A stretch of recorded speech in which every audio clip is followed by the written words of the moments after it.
आज की क्लास में आपको संस्कृत का बुक पढ़ाऊंगा।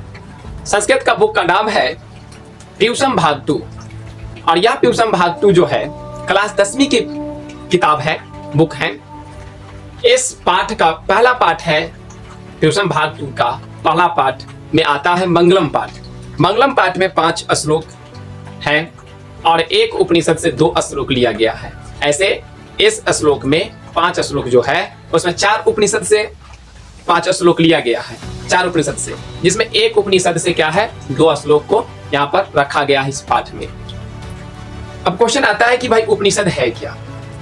तो उपनिषद का अर्थ होता है कि ब्रह्म विद्या प्राप्ति के लिए गुरु के समीप जाकर बैठना और वहां पर जाकर अध्ययन करना। उपनिषद के रचयिताकार महर्षि वेदव्यास जी हैं। उपनिषद का रचयिताकार कौन है? महर्षि वेदव्यास जी हैं। तो आइए मैं आपको ले चलता हूं पहला पाठ मंगलम पाठ पर।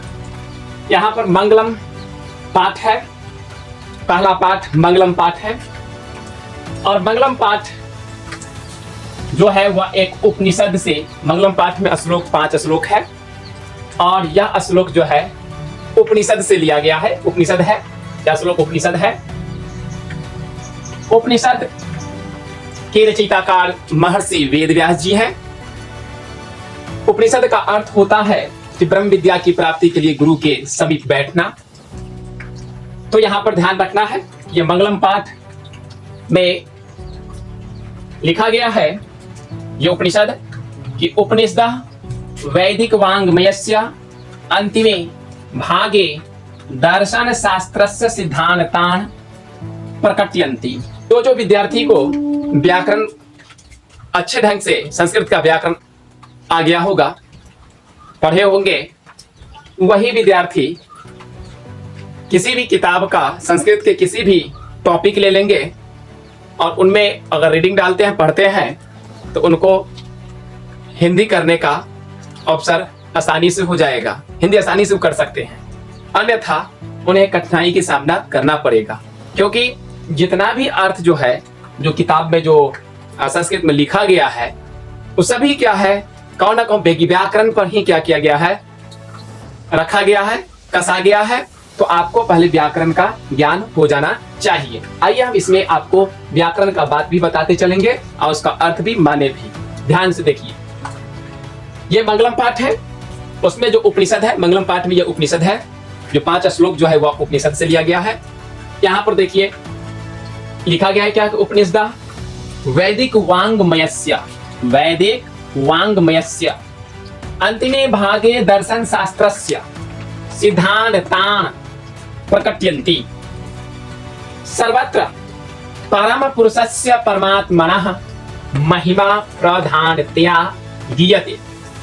तेन परमात्मना जगत व्यापकम् अनुशासितं च अस्ति। स एव सर्वेषां तपसां परमं लक्ष्यम्। अस्मिन् पाठे परमात्मपरा उपनिषदां पद्यात्मकाः 5 मंत्राः संकलिताः सन्ति। अब देखो, मैंने इसको पढ़ दिया, आप भी पढ़ा, आप लोगों के पास बुक है, अब पढ़े होंगे, तो आपको इसमें अर्थ नहीं निकल पा रहा होगा कि भाई कैसे अर्थ निकाले। बड़ा टेंशन हो रहा है। देखो बाबू, टेंशन करने की आवश्यकता नहीं है, पहले आपको व्याकरण पढ़ना होगा। जब तक संस्कृत व्याकरण नहीं पढ़ेंगे तब तक आपसे हिंदी कल्पना आप नहीं कर सकते, हिंदी आप इसे नहीं निकाल सकते हैं। इसलिए आपको व्याकरण को पढ़ना ही पड़ेगा। तो आओ हम उसमें जोड़ते भी चलते हैं कि कहाँ कहाँ पर से अर्थ निकल रहा है, ठीक है। और व्याकरण अगर जहां जहां पर है वहां पर हम आपको बताएंगे, ऐसे पूरे व्याकरण से ही भरा पूरा है। देखिए यहाँ पर क्या है लिखा हुआ, उपनिषद। उपनिषद का अर्थ तो मैं आपको बताया कि गुरु के समीप जाकर ब्रह्म विद्या प्राप्ति करना, ठीक है, ब्रह्म की विद्या को प्राप्त करना, प्रकृति का बारे में जानना। प्रकृति क्या है? ईश्वर। वैदिक वाङ्मयस्य, देखिए यहाँ पर देखिए स्य लिखा हुआ है, ये खाष्टी व्यक्ति आप पढ़े होंगे, बालक शब्दरूप पढ़े होंगे, बालक शब्दरूप सबको पता होगा, ठीक है। तो खाष्टी विभक्ति एक वचन में जखनी आप जाइएगा, खाष्टी व्यक्ति एक वचन में आता है बालकस्य। क्या आता है? बालकस्य।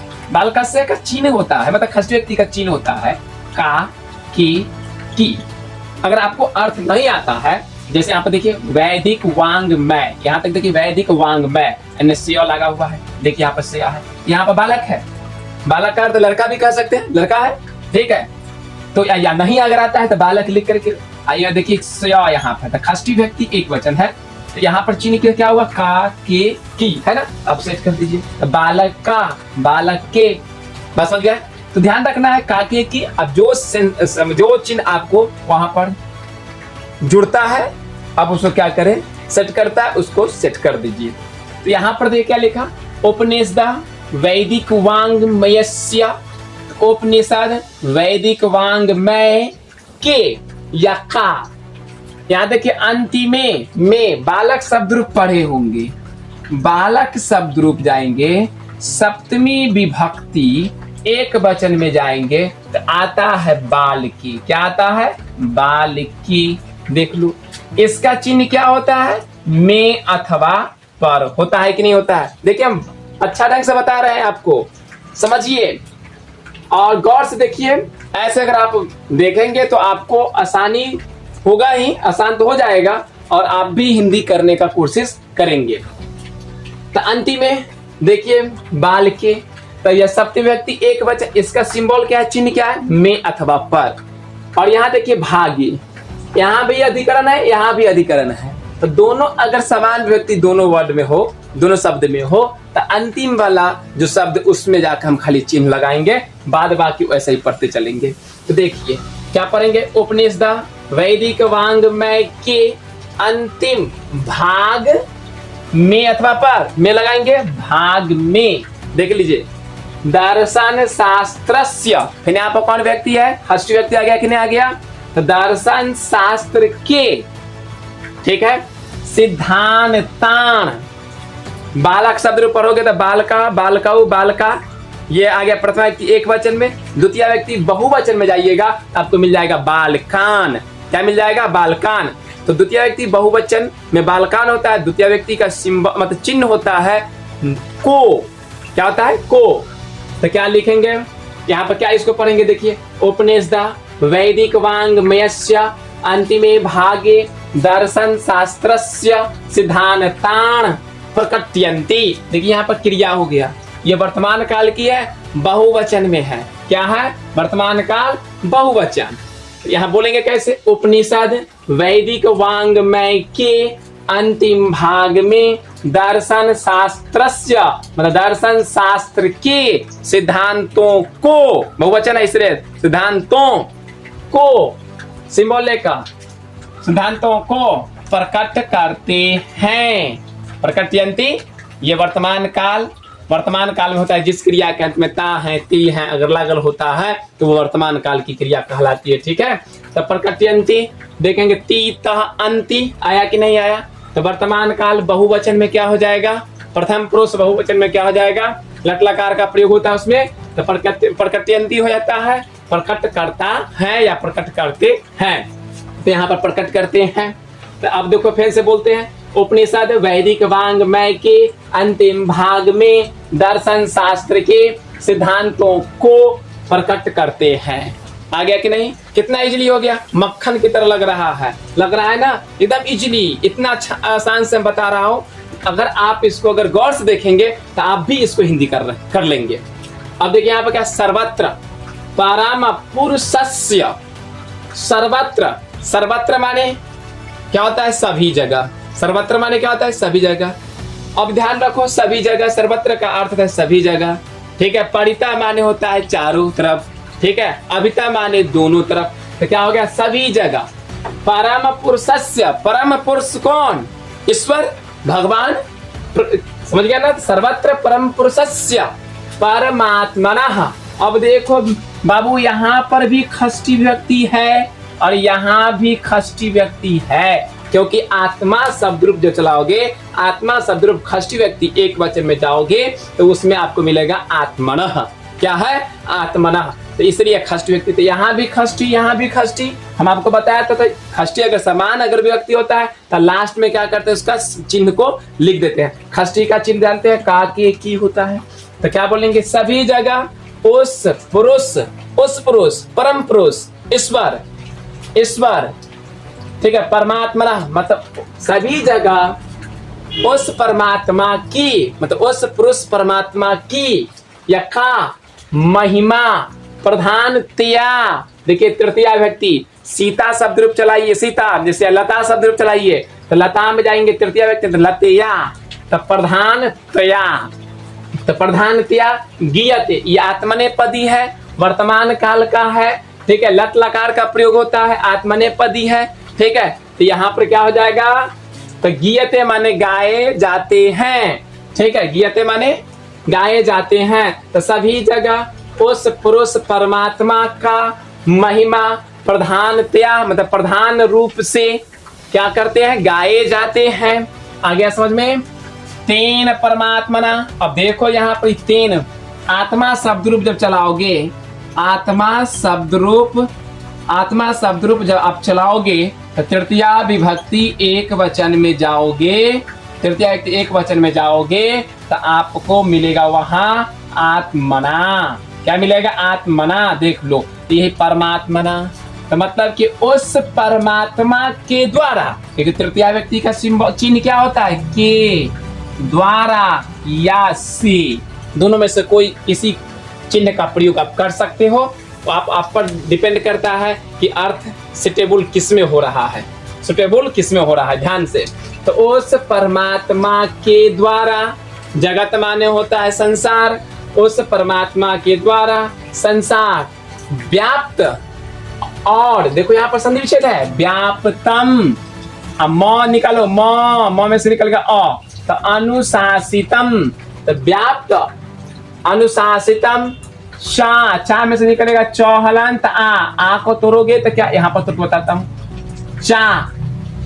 चास्ती हुआ, आ को तोड़ोगे तो अ जोड़ अ के मेल से क्या बनेगा, आ बनेगा। इन्हें चौहलंत, दोनों को जोड़ दो तो च, इन्हें क्या हो जाएगा, अस्थि हो जाएगा ना।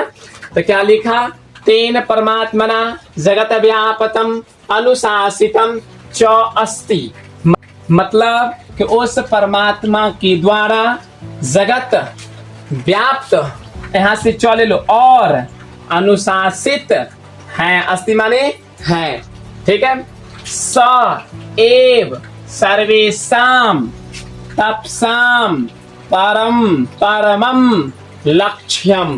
देखो क्या कहा, स माने वह, एव माने ही, मतलब वही सभी, सर्वेषाम तपसाम, देखो दोनों में सेम विभक्ति है, वही सभी तपस्वियों के, जिस शब्द में नाम या साम लग जाए, जिस शब्द के लास्ट में नाम या साम लग जाए, वह षष्ठी व्यक्ति बहुवचन या सप्तमी व्यक्ति बहुवचन का हम चिन्ह का प्रयोग करते हैं। मतलब षष्ठी व्यक्ति बहुवचन का होगा या सप्तमी व्यक्ति बहुवचन होगा। ठीक है, हम दोनों में से किसी का भी हम ले सकते हैं, प्रयोग कर सकते हैं। और अगर षष्ठी व्यक्ति बहुवचन का लेते हैं तो सिंबल षष्ठी व्यक्ति बहुवचन का जो हम लेते हैं तो उसका जो विभक्ति, उसका जो चिन्ह होगा उसका हम प्रयोग कर लेंगे। तो देखिए क्या लिखा, वह ही सभी तपस्वियों के, हम षष्ठी व्यक्ति बहुवचन लिया कि वह ही सभी तपस्वियों के परम लक्ष्य हैं।